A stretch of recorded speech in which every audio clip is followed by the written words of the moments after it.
출애굽기 16번째 말씀 전하는데요. 10장 21절에서 23절 말씀 본문으로 어둠은 빛을 이길 수 없다 제목으로 말씀 전하겠습니다. 지난 이야기를 잠시 좀 요약을 하겠습니다. 이스라엘이 400년 동안 요셉이 총리 시절을 지내던 그때로부터 400년 동안 이집트의 노예로 살았습니다. 하나님께서는 모세를 통해 이스라엘 백성들을 구원하기를 원하셨죠. 그런데 파라오가 전혀 말을 듣지 않습니다. 그래서 하나님께서 재앙으로 응답을 하십니다. 총 10가지 재앙을 내리시는데 우리는 지금껏 8가지의 재앙을 살펴보았고 이제 9번째와 10번째 이 두 개의 재앙이 남았습니다. 재앙은 크게 세 가지의 범주로 나눌 수 있어요. 첫 번째에서 세 번째 재앙은 주로 물과 관련된 재앙인데 사람들의 삶을 불편하게 만들었습니다. 네 번째에서 여섯 번째 재앙은 땅의 먼지와 관련된 재앙들인데 이 재앙은 사람들의 삶을 황폐하게 만들었습니다. 그리고 일곱 번째에서 아홉 번째 재앙은 하늘과 관련된 재앙들인데 이 재앙은 사람들에게 두려움을 심어주었습니다. 이와 같은 모든 재앙은 이집트가 당시에 섬기던 모든 신들에 대한 심판이기도 했습니다. 그리고 이제 마지막에는 10번째 재앙으로 죽음의 심판이 기다리고 있습니다. 오늘은 9번째 재앙입니다. 흑암 혹은 어둠이라고 하는 것이 이집트 전역을 덮게 되는 재앙입니다. 앞서 우리가 살펴보았던 것처럼 세 번째와 여섯 번째 그리고 아홉 번째 재앙은 모세가 파라오를 만나지 않고 경고 없이 바로 시행이 됩니다. 그러면 이 아홉 번째 재앙은 이집트가 섬기던 어떤 신에 대한 심판이었을까요?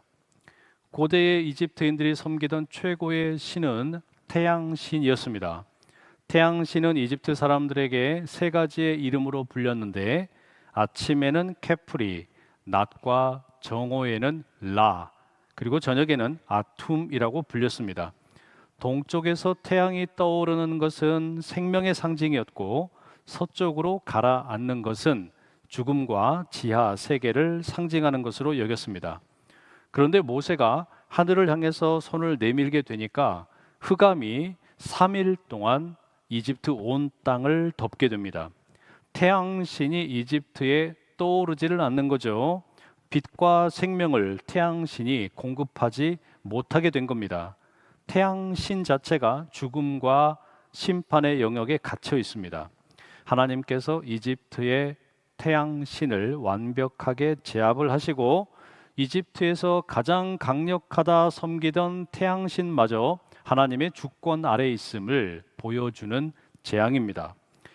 그러면 이 성경 본문이 말하는 이 어둠, 흑암이라고 하는 것이 어떤 것인가? 22절과 23절의 말씀을 우리 함께 읽어보시겠습니다. 시작. 모세가 하늘을 향하여 손을 내밀매 캄캄한 흑암이 3일 동안 애굽 온 땅에 있어서 그동안은 사람들이 서로 볼 수 없으며 자기 처소에서 일어나는 자가 없으되 온 이스라엘 자손들이 거주하는 곳에는 빛이 있었더라. 이집트가 경험한 어둠은 3일 동안 지속이 되었습니다. 구약에서 3일이라고 하는 숫자, 때때로 완전함 혹은 최후를 상징하는 그런 의미가 있습니다. 3일의 어둠은 이집트의 신들이 최종적으로 패배했다라고 하는 것을 이 상징적인 이 모습으로 보여줍니다. 제가 경험한 어둠 중에서 그러니까 요즘에는 빛이 너무 많아서 사실 어둠을 깊게 경험할 기회들이 별로 많지 않은데 제 경험상 가장 어둡다 또 무섭다라고 느껴졌던 게 2020년 성지순례 여정에서 찾아갔었던 히스기야 터널입니다. 대략 이렇게 생겼습니다. 이렇게 보면 밝잖아요. 근데 이게 어두컴컴합니다. 그 되게 좁아요. 그래서 한 사람밖에 지나갈 수가 없는데 아무것도 보이지 않으니까 오로지 앞 사람의 뒤통수만 쳐다보면서 졸졸졸졸 따라갑니다. 지금도 아찔했던 그런 기억이 있습니다. 하지만 이집트에 임했던 어둠은 그런 것과는 비할 바가 아닙니다. 이집트 사람들이 3일 동안 아무것도 볼 수 없었다라고 기록하고 있습니다. 세번역 성경이 23절의 이 부분을 이렇게 옮깁니다. 사흘 동안 사람들은 서로 볼 수도 없었고 제자리를 뜰 수도 없었다. 서로 얼굴도 확인이 안 되고 자기 자리를 이동도 못했다라고 말합니다. 이집트 사람들이 어둠 속에 꼼짝없이 갇혔다는 이야기입니다. 등불이나 촛불을 켤 수도 없었고 아무 일도 할 수 없었습니다.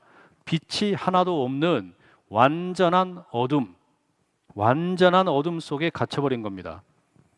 여러분, 어둠이라는 게 뭐죠?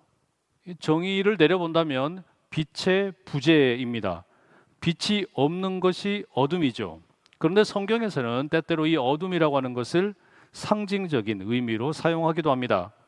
때로 어둠은 악한 상태를 상징합니다. 마태복음의 6장 23절에 보면 눈이 나쁘면 온 몸이 어두울 것이니 그러므로 네게 있는 빛이 어두우면 그 어둠이 얼마나 더하겠느냐.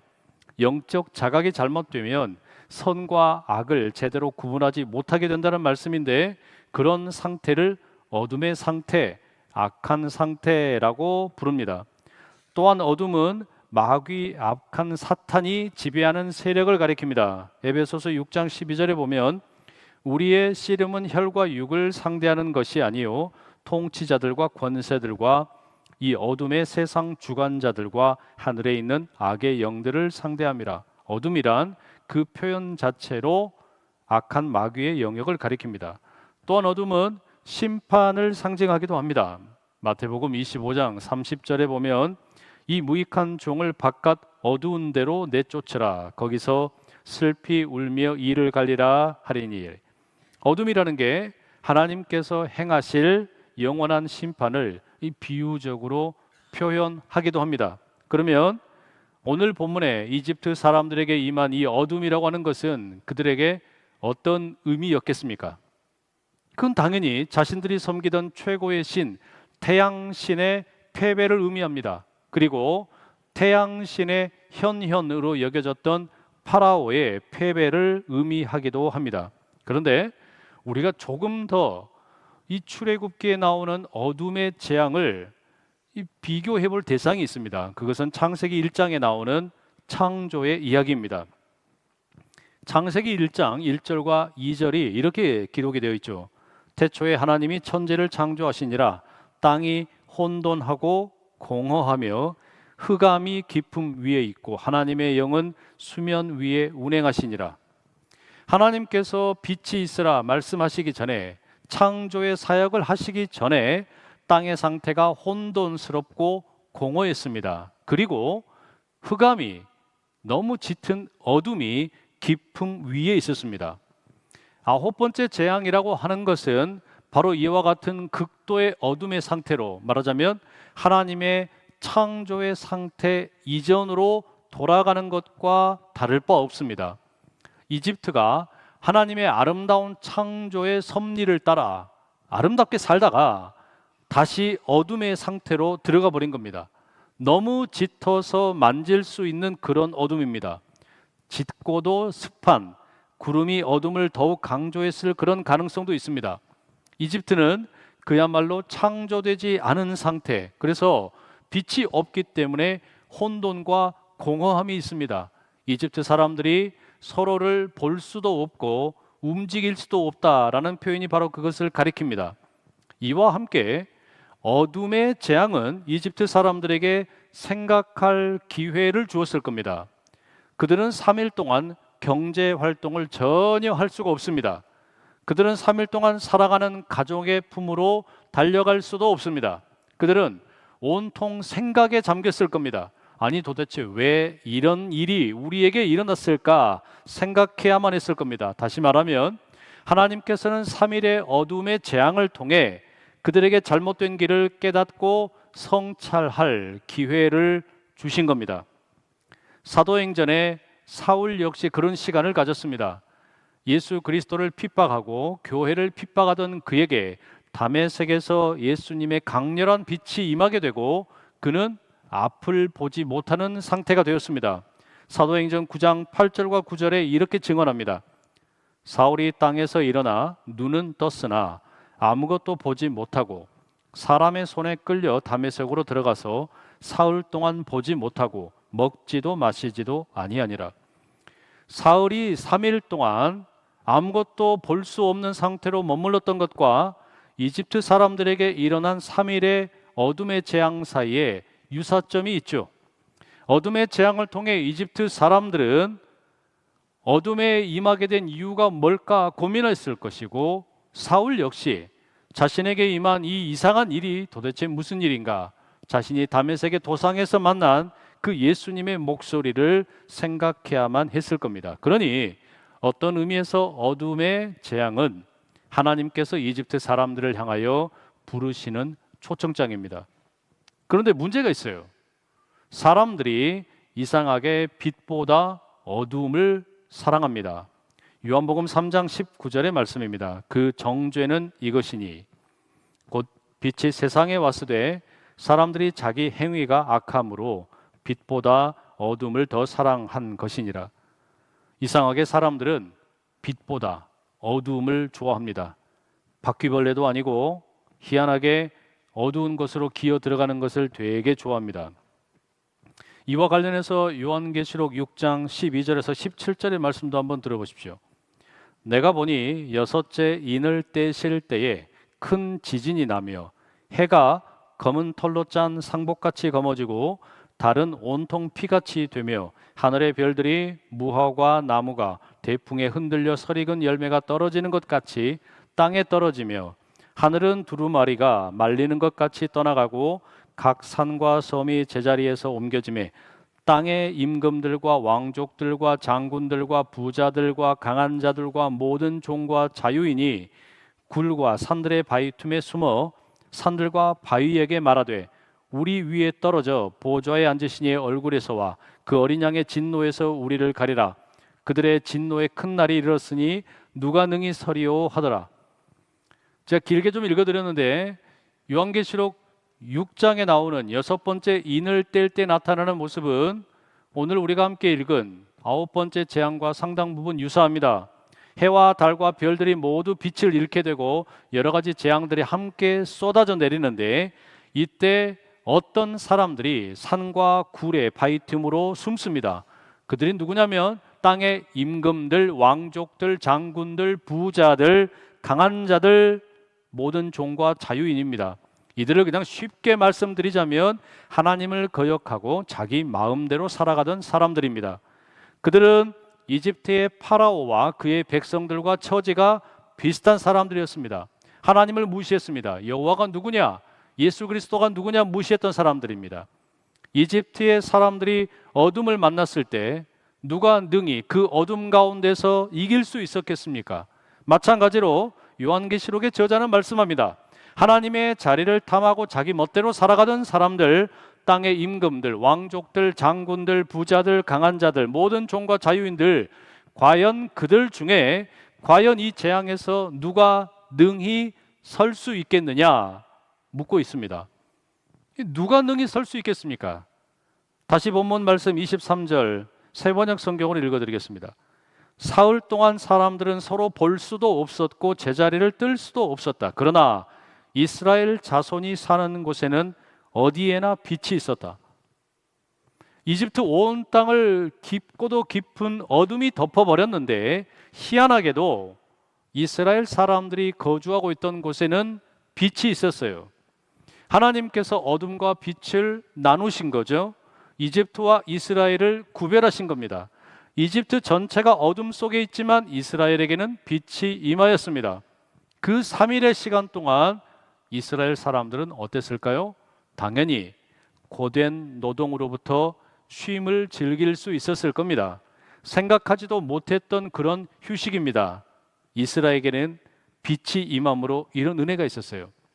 성경에는 빛을 여러 가지 상징적인 의미로 제시합니다.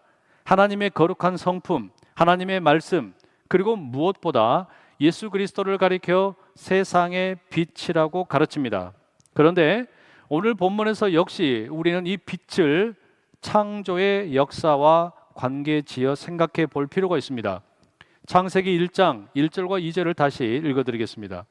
태초에 하나님이 천지를 창조하시니라. 땅이 혼돈하고 공허하며 흑암이 깊음 위에 있고 하나님의 영은 수면 위에 운행하시니라. 이 창세기 말씀에 의하면 창조 이전의 땅은 혼돈과 공허의 상태였고 어둠이 지배하는 그런 세상이었습니다. 그런데 이런 세상 가운데 하나님이 가장 먼저 하신 일은 뭐냐? 빛이 있으라 라는 말씀이었어요. 어둠 가운데 빛이 임하라는 말씀이었습니다.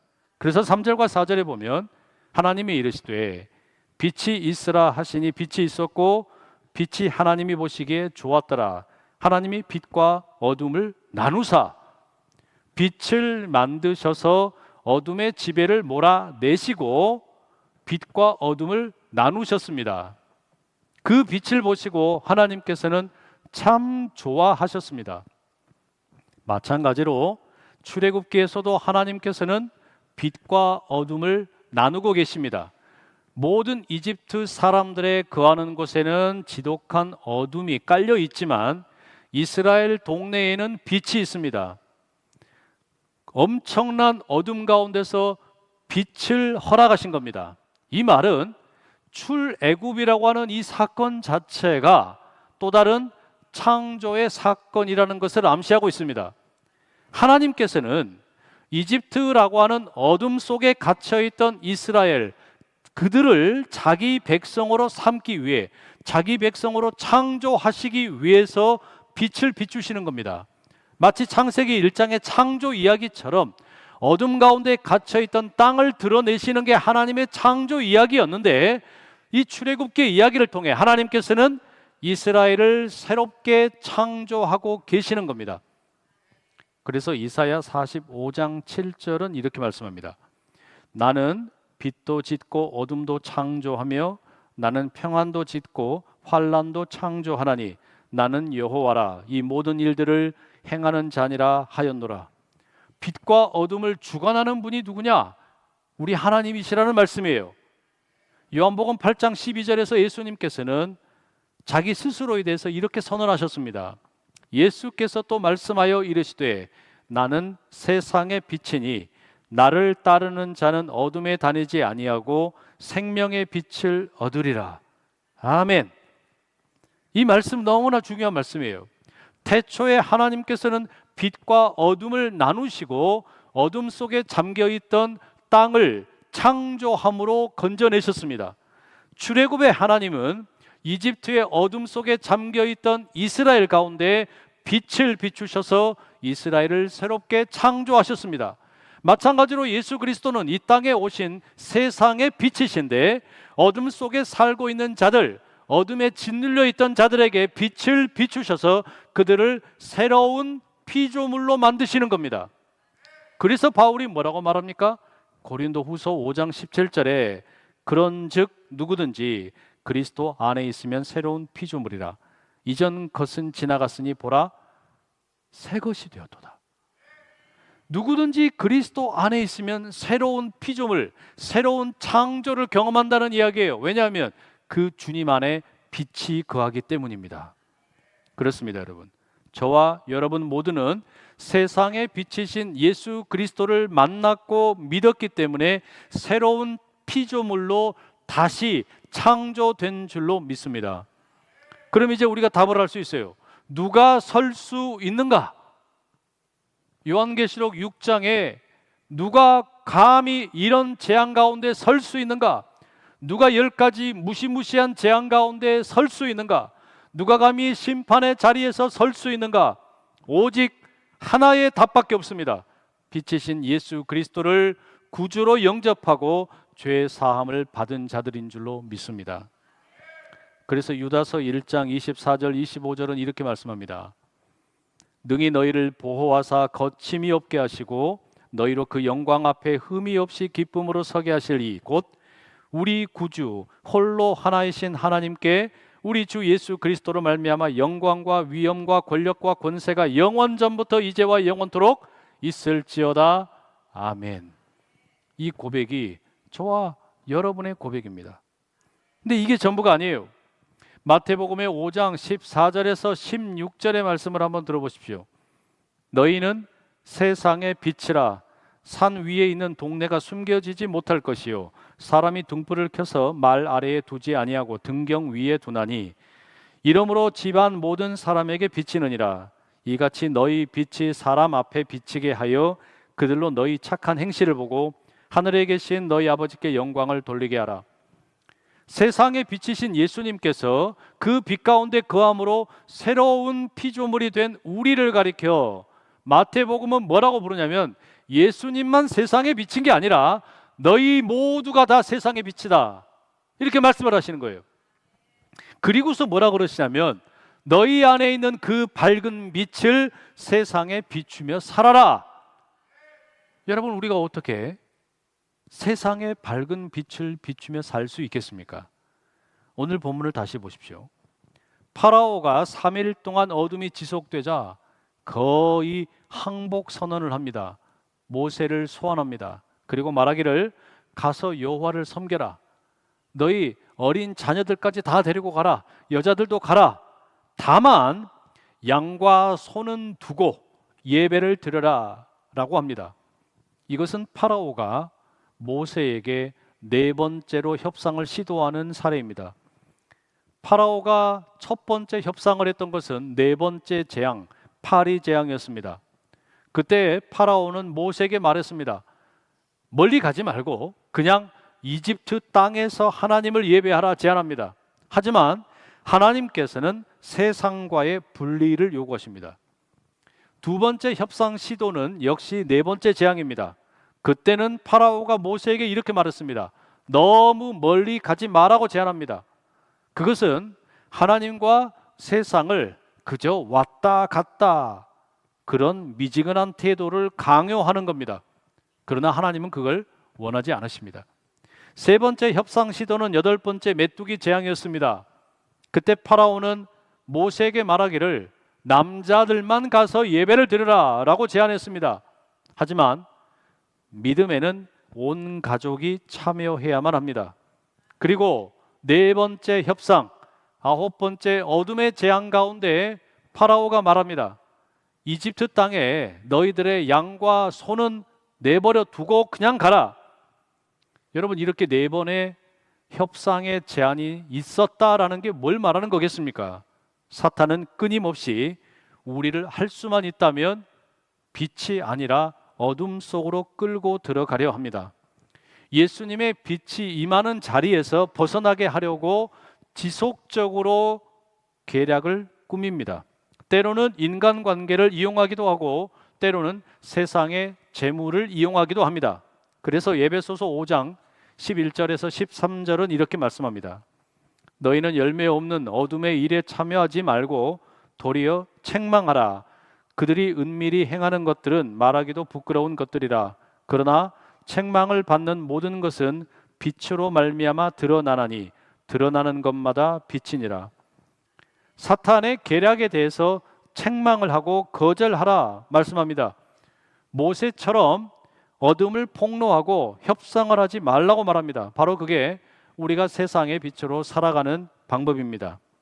그러면 우리가 지금 빛의 자녀로 살고 있다라고 하는 것을 확인하는 방법이 있겠습니까?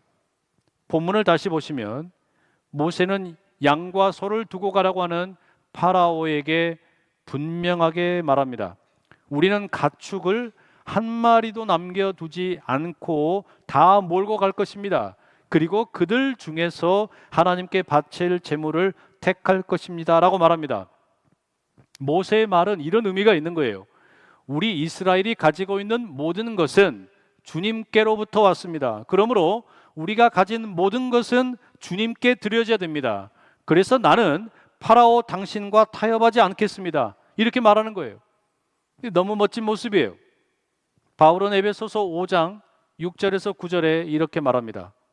누구든지 헛된 말로 너희를 속이지 못하게 하라.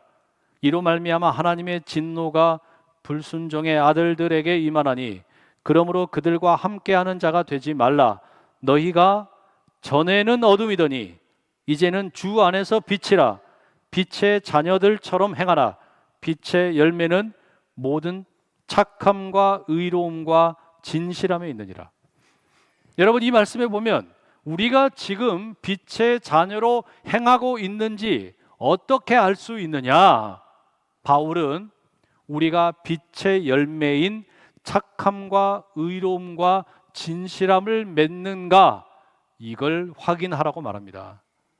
착함과 의로움과 진실함의 열매를 맺게 되면서 우리는 어둠을 이기고 빛의 자녀로서 세상 가운데 주님의 빛을 선전하게 된다는 이야기입니다.